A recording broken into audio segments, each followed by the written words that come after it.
Y el tema que nos convoca en esta noche, yo le ponía un título, ¿no? Gracias, Estrella, por lo que haces, me gusta. Es Cristianos Radiantes. Cristianos que irradian, que muestran a Jesucristo. Santiago, capítulo 2, versículo 14. Vamos a leer 12 versículos. Este va a ser el tema central de en esta noche, este pasaje. Vamos a ir y venir en algunos pasajes, pero este va a ser el tema, el pasaje central. Santiago, muy conocido, más conocido como Jacobo, medio hermano de Jesús, de una raíz judía, escribe este libro en el cual Lutero, uno de los grandes, como nos decía el muchacho que vino a hablar de la resurrección, otros lo precedieron, pero el que queda ahí enquistado con la reforma fue Lutero. Lutero también tuvo errores porque no tuvo toda la luz que hoy nosotros tenemos. Lutero decía que este libro no tenía que estar en la Biblia porque anulaba lo que era la fe por gracia. Y era un aguijón este libro para Lutero. Y lo que vamos a ver en esta noche se va a basar en esto, en la diferencia de la fe por gracia, pero que también estamos llamados a mostrar nuestras obras a través de la fe. Santiago, no lo vamos a leer en el capítulo 1, él escribe a los judíos que habían creído en él, pero que estaban siendo dispersos, se dice, ¿no? Dispersados, ¿está bien dicho? Por todo el mundo. Por eso es una carta bien práctica, no tiene la profundidad de los escritos de Pablo, no tiene la profundidad de otras cartas de Pablo, pero es muy práctico en lo que él dice, ¿para qué? Somos cristianos, nos están persiguiendo, afuera mostremos lo que somos. Por eso habla de las pruebas, habla de la lengua, habla de la verdadera religión, y en este pasaje que nos vamos a entrar en esta noche es fe versus obras. Y discutir un poquitito, hablar de esto. ¿Lo leemos? ¿Sí? Hermanos míos. ¿Se dan cuenta que le escribe hermanos a personas cristianas? Hermanos míos. Otro paréntesis que te hago para que vayas entendiendo, porque después no lo vamos a leer versículo por versículo. Santiago lo que propone es lo que también hace mucho Pablo, que crea supuestos, que crea personajes en su mente para que nosotros, los lectores, entiendan. En realidad Pablo, en muchos escritos, o lo que está haciendo acá Santiago, no es que está discutiendo, debatiendo con alguien. Crea esto, crea hipotéticos casos y él mismo los refuta, como hace Pablo. ¿Se entiende? Esto es lo que vamos a leer. Hermanos míos, y ahí empieza un primer hipotético caso. ¿De qué aprovechará si alguno dice que tiene fe y no tiene obras? ¿Podrá la fe salvarle? Yo le pido que sigamos porque parece un trabalengua. Y ya te digo, Lutero tuvo esta confusión. Y muchos han dicho que esto contradice con los dichos de Pablo y Santiago es uno de los primeros escritores. Este libro lo podríamos ubicar como uno de los primeros libros del Nuevo Testamento. Santiago no escribe para refutar a Pablo, Santiago escribe para complementar a Pablo. ¿Se entiende? Soy salvo por fe, ¿sí? No por obras, pero soy llamados a que por esa fe muestre obras.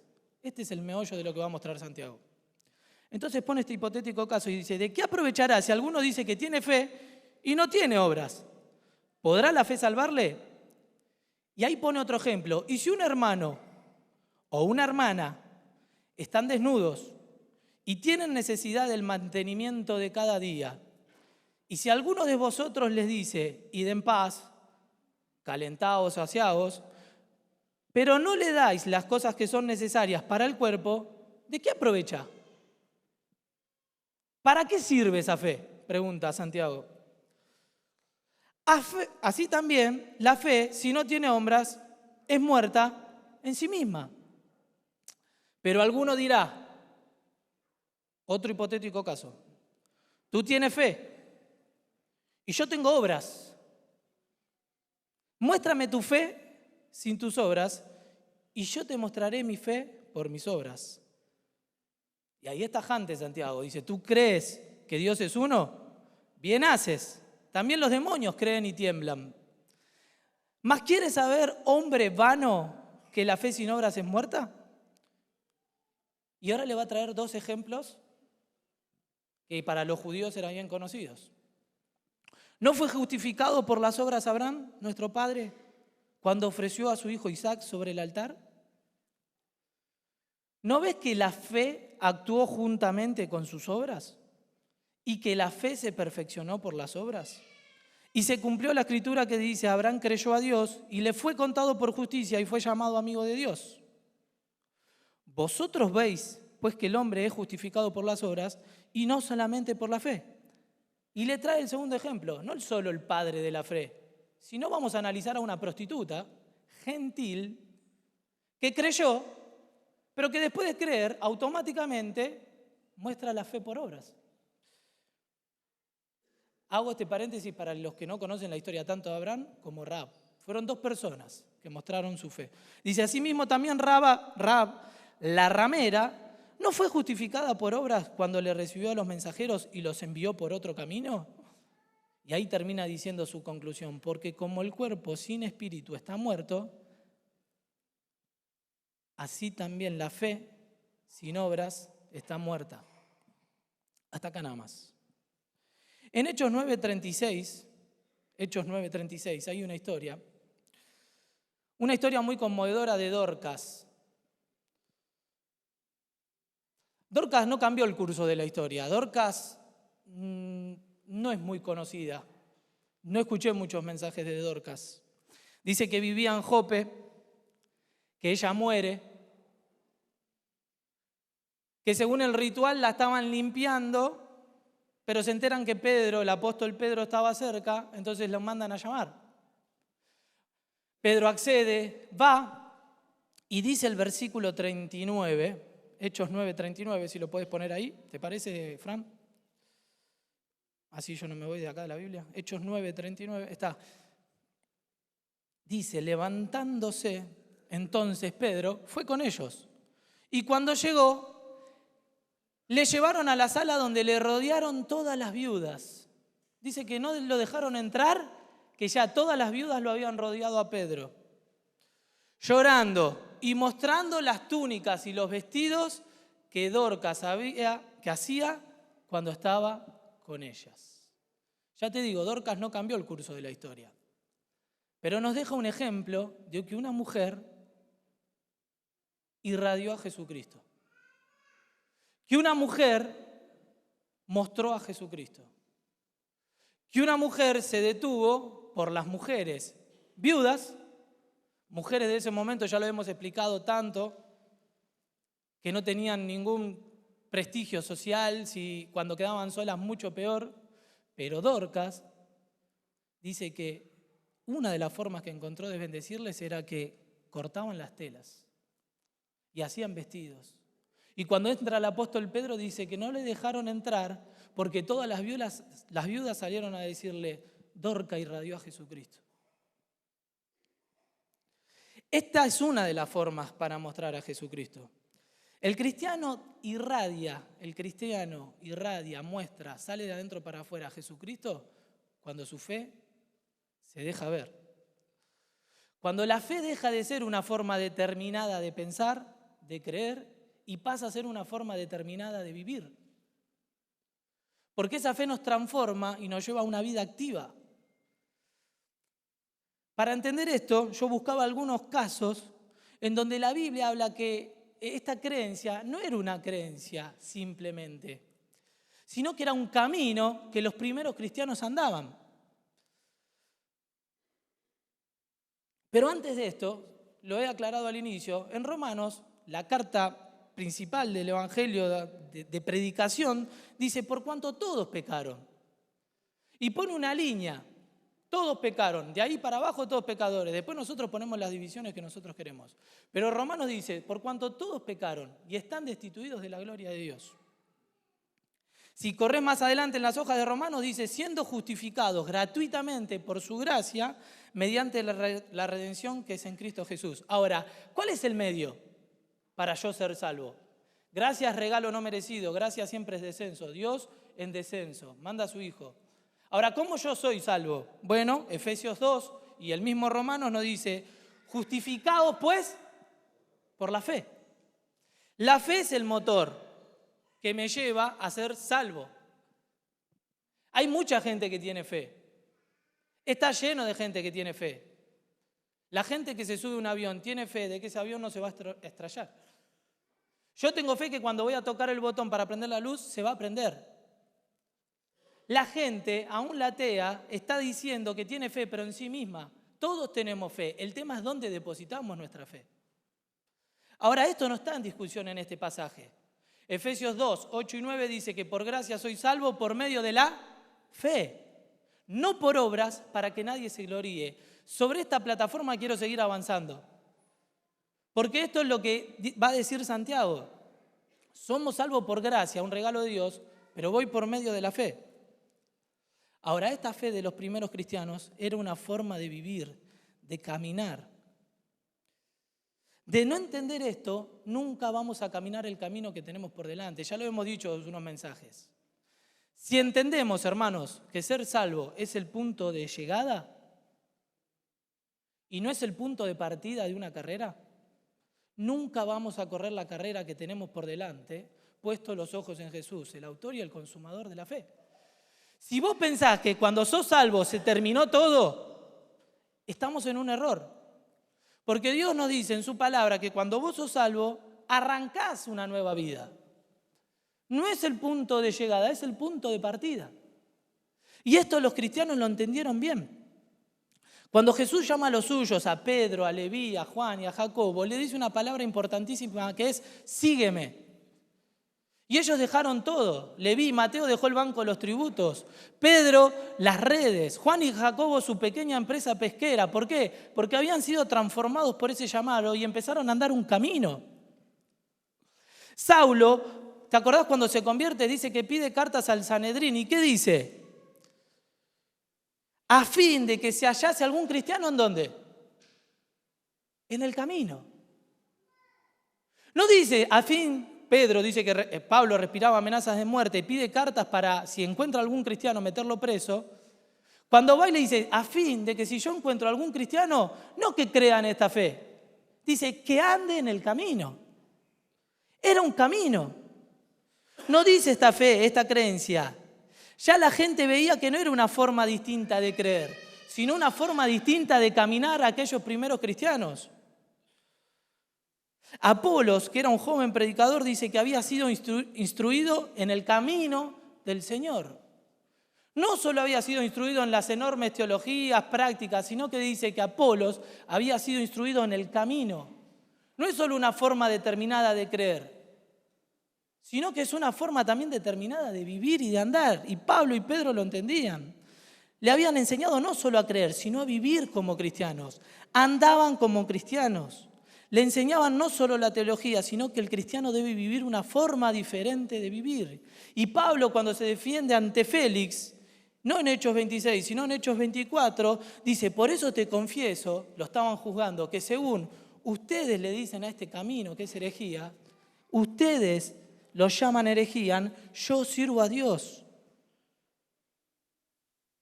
Y ese nuevo camino de vida molestaba a los judíos ortodoxos de ese momento. Molestaba. Porque ellos podían aprobar que las miles de religiones que tenían los romanos, pero no podían aprobar que estos cristianos empiecen a trastornar el mundo y que cambiaban. Estamos acostumbrados a disociar, y esto lo traemos heredado de los griegos. Hacemos paquetitos. Y en esos paquetitos que hacemos, a veces cometemos errores. ¿Por qué? Porque nosotros a veces decimos, bueno, el Fede es una persona que es pensante. Y Joaquín es una persona que es de acción.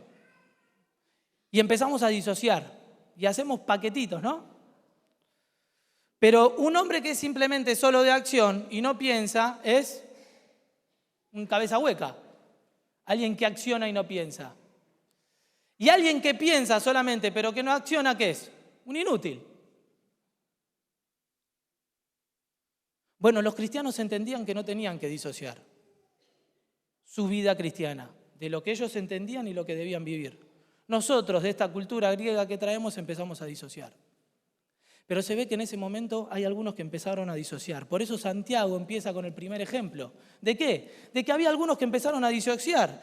Hay un hermano que no tiene nada y empieza con el primer ejemplo. Hay un hermano que no tiene nada, lo pone ahí. ¿De qué sirve que yo le tire toda la teología, la Trinidad, la gracia? En realidad sirve.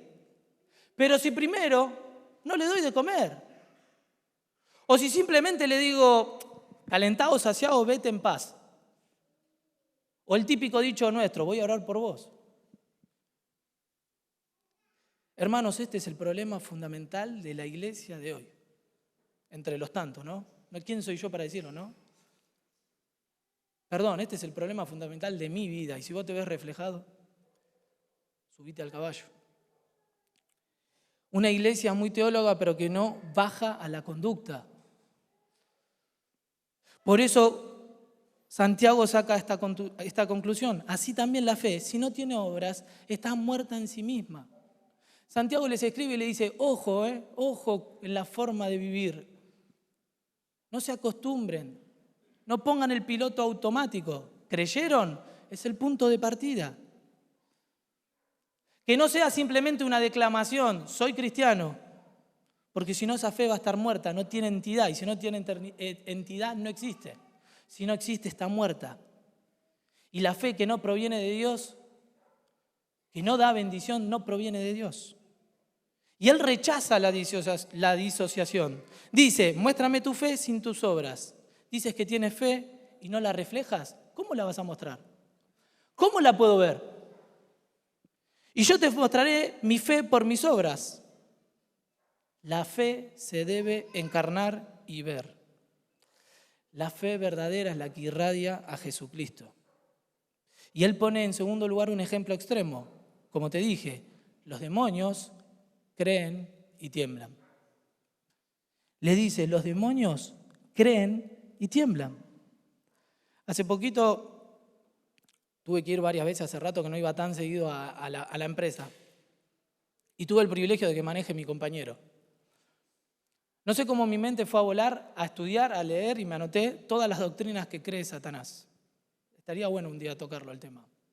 ¿Sabés que Satanás cree en más doctrinas que capaz que cada uno de nosotros? Cree en la justificación por gracia, que es mediante la fe. Ahora, todo eso que cree no produce nada en él porque no hay fe. Por eso Santiago dice, ¿de qué sirve? ¿De qué aprovecha? Si vos decís que tenés fe y hay un hermano que acá que tiene necesidad y no le das. Y después lo lleva a este ejemplo extremo. Ojo que los demonios también creen y tiemblan. Y nos muestra la tontería de hacer una disociación entre fe y obras. ¿Por qué digo tontería? Uy, dijo tontería, no. ¿Por qué? Porque ¿qué dice en Santiago 2?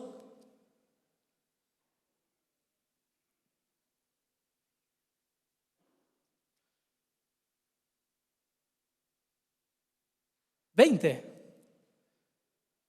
Estamos estudiando versículo por versículo. ¿Más quieres saber hombre vano? ¿Sabes qué es un hombre vano? Los traductores pusieron vano porque esa palabra en ese momento tenía más peso. Hoy, si yo te digo vano, capaz se da vuelta vani nada más, que me confundí, pero hoy vano, sinónimo de qué? De necio. ¿De qué? De hombre vacío, sin preparación. Hay algunas traducciones que le están poniendo tonto. Alguien que tiene las evidencias enfrente y no las puede ver. Eso es lo que le dice Santiago. ¿Tú crees que Dios es uno? Bien haces, los demonios creen y tiemblan. Y lo lleva a un escalón más. Y le dice, ¿ma quieres saber, hombre hueco, que la fe sin obras es muerta? Y le lleva a 2 ejemplos bíblicos. Podríamos hablar toda la noche de ejemplos bíblicos. Podrías ir a Hebreos 11 y encontrar un montón de ejemplos de hombres de fe que aparecen ahí en la galería de la fe. Pero el Espíritu Santo lo guía a Santiago a poner dos, que son los dos que leímos. Y en primer lugar le pone a Abraham. Y le dice, ¿no fue justificado Abraham? Ahora, Abraham, el padre de la fe.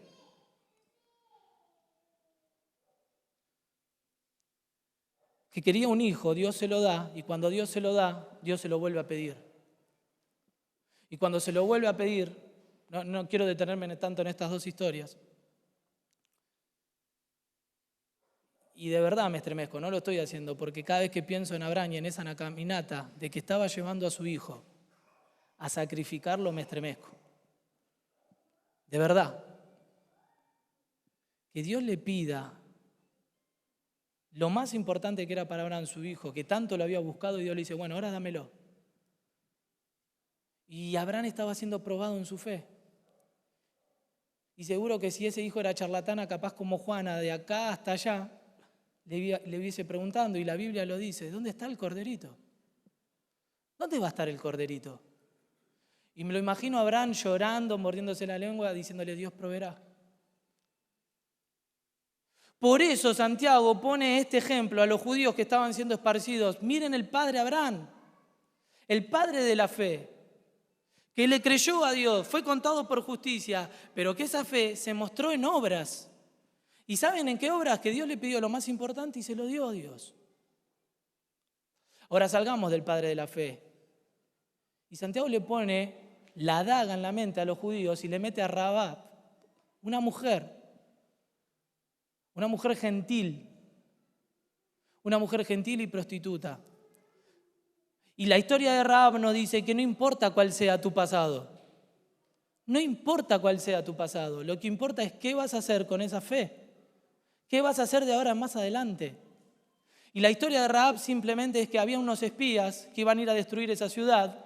Rahab escuchó que estos espías eran del pueblo de Dios y ¿saben qué les dijo? Cuando vengan a destruir a todo, no me maten a mí.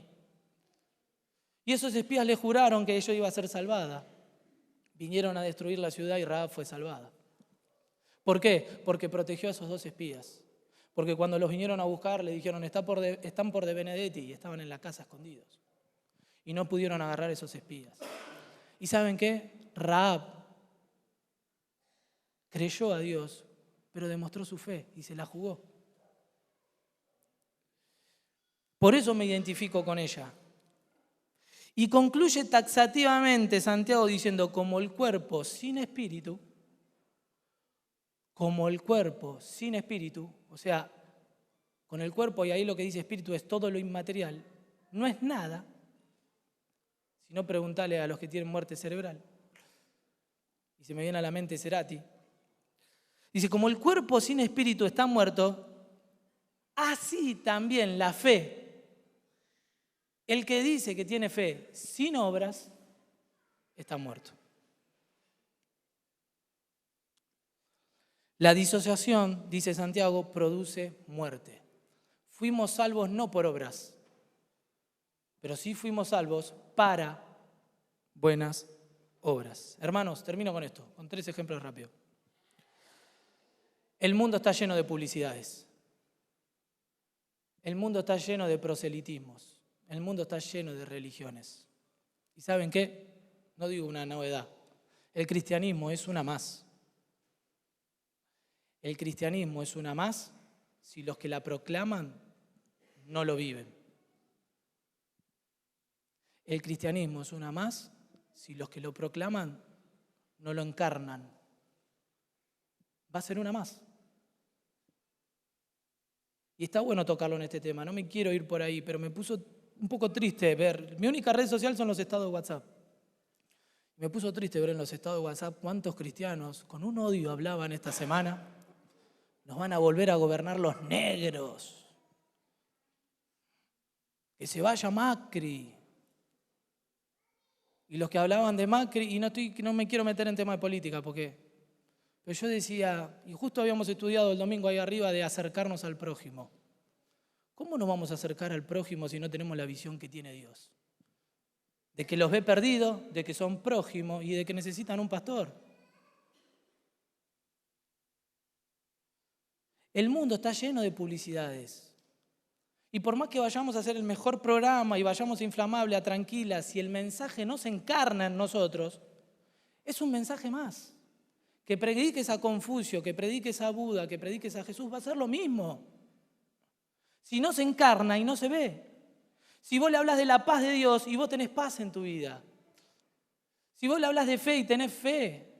Si le hablas de que Cristo te puede cambiar su vida porque cambió la mía. El mensaje de Jesucristo es un mensaje más para el mundo si no se predica, si no se vive. Y termino con unos ejemplos de personas que irradiaron a Jesucristo. Después de la resurrección y de la llegada del Espíritu Santo, las autoridades empezaron a inquietar porque veían que el pueblo se revolucionaba. Y esto despertaba admiración en el pueblo a estas personas que cambiaban. Y las autoridades no lo toleraban y dijeron, ¿quiénes son los que mandan? Pedro y Juan.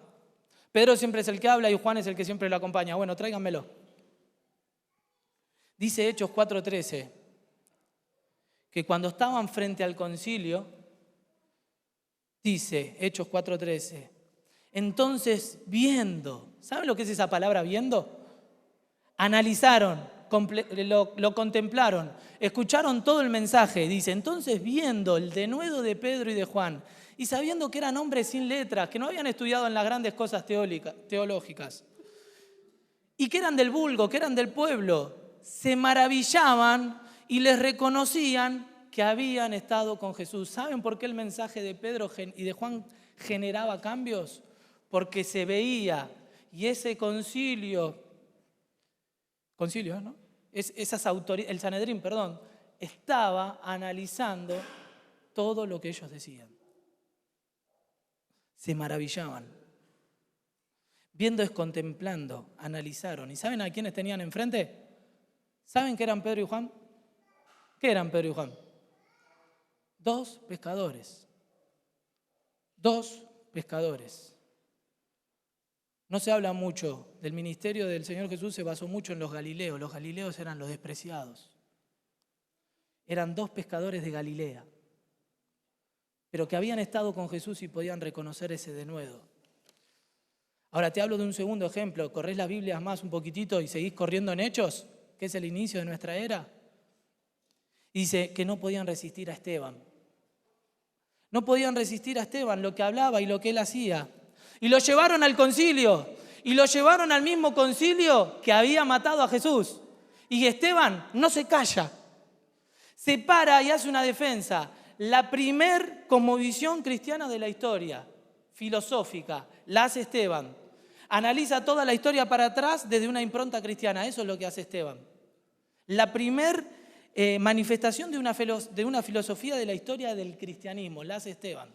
Empieza a analizar ustedes desde Moisés y hasta donde lo dejaron hablar porque lo mataron. Y él empieza a analizar, ustedes se equivocaron, lo mataron a Jesús, al que era el inocente. Pero ¿saben qué dice un momento? Que su rostro era como un ángel. Dice que cuando veían a Esteban hablar, ¿saben qué hacían los del concilio? Los mismos que hace unos días habían matado a Jesús, No eran poca cosa. Esteban se para, habla, les dice. ¿Y saben qué? ¿Ven los del concilio? Que su rostro era como un rostro de un ángel. Ahora yo te pregunto, ¿alguien vio un ángel alguna vez? ¿Saben por qué dice que era como un rostro de un ángel? Porque ese rostro irradiaba paz. Porque ese rostro irradiaba luz. Porque ese rostro irradiaba a Jesucristo. Había algo que se mostraba, que pasaba por encima del envase. Mostraba la presencia de Dios. Eran vidas transparentes, sin grumos, sin fisuras, me anoté, sin zonas oscuras. Mostraban a Jesucristo. Un cristianismo no solo declamado, sino vivido. Esto es lo que está afectando a miles de cristianos. Y en último lugar, Pablo le dice a los Gálatas, el fruto del Espíritu es, y les dice 9 cosas, gozo, paz, paciencia, benignidad, bondad, fe, mansedumbre, templanza. Contra tales cosas no hay ley. Nadie se puede oponer a estas cosas. ¿Sabes por qué? Porque es el fruto del Espíritu. Así debería vivir un cristiano. Pero termino con esto. ¿Sabes por qué Pablo le dice esto a los Gálatas? Porque se habían ido por las nubes, discutiendo si la circuncisión sí, si la circuncisión no, si la resurrección sí, si la resurrección no. Y Pablo le dice, señores, el fruto del Espíritu es este. Muestren, ¿en qué? En gozo, paz, paciencia, benignidad, fe, mansedumbre y templanza. Termino. La vida cristiana tiene que irradiar al Señor. La fe se tiene que encarnar en la vida. Ser cristianos es mostrar a Cristo. Inclinamos la cabeza y oramos.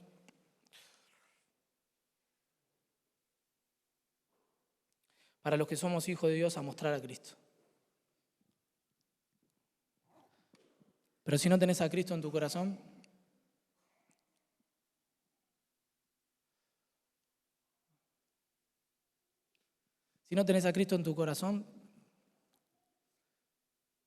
las obras no te pueden salvar. Una vez que sos cristiano, Dios espera de vos obras, que empieces a caminar, que empieces a andar, que lo empieces a mostrar. Leímos solo uno de los ejemplos, que es darle a los pobres y lo demás, pero hay muchas formas de irradiar a Jesucristo. Muchas. Así que los que somos hijos de Dios pensemos si estamos irradiando a Jesucristo. Y en las redes sociales es re fácil, poner un estado WhatsApp, un Twitter, porque es medio anónimo, ¿no? El gran desafío de la iglesia en estos tiempos es irradiar a Jesucristo en mi barrio, en mi casa, con mi vecino, con la costurera que me entregó la ropa, con el verdurero que me da la papa y el huevo, con el carnicero. Y que digan, ¿qué cambio hay en este pibe que banea? ¿Qué cambio hay en Néstor? ¿Qué cambio que hay? Yo quiero eso. Pero a los que no son hijos de Dios, te animás en esta noche a decirles, por fe, ¿Y sabes qué fe? Creer en algo que no ves. El Señor Jesús murió por vos en la cruz. Deposita tu fe en Él. No en esta iglesia, no en los pastores, en Él, que es el único que es el medio y el camino para que llegues a Él. No en la política porque te va a fallar, en Él. Decirle ahí donde estás, Señor, sálvame. Quiero ser un hijo o una hija tuya. Pongo mi fe, todo el peso de mi fe en vos, sálvame. Haceme un hijo y una hija tuya. Y después quiero empezar a mostrar. Va a ser difícil, pero tenés un equipo acá en los distintos ministerios que te van a ayudar. Pero sobre todo, el Señor que va a ser tu Padre Celestial. Pero el primer paso es que vos seas salvo. ¿Te animás? Levanta tu mano ahí donde estás si querés ser salvo. Si le dijiste al Señor, te pido perdón por mis pecados. Yo no conozco a todos. Todos los viernes y domingos hay gente nueva. El llamado se renueva. ¿Te animás? Ahí hace una seña en donde estás. Yo quiero ser salvo. Y empezar a irradiar a Jesucristo. Si no te animás a levantar tu mano, después contáselo. Lo importante es que hagas esta decisión de fe y no te vayas como viniste.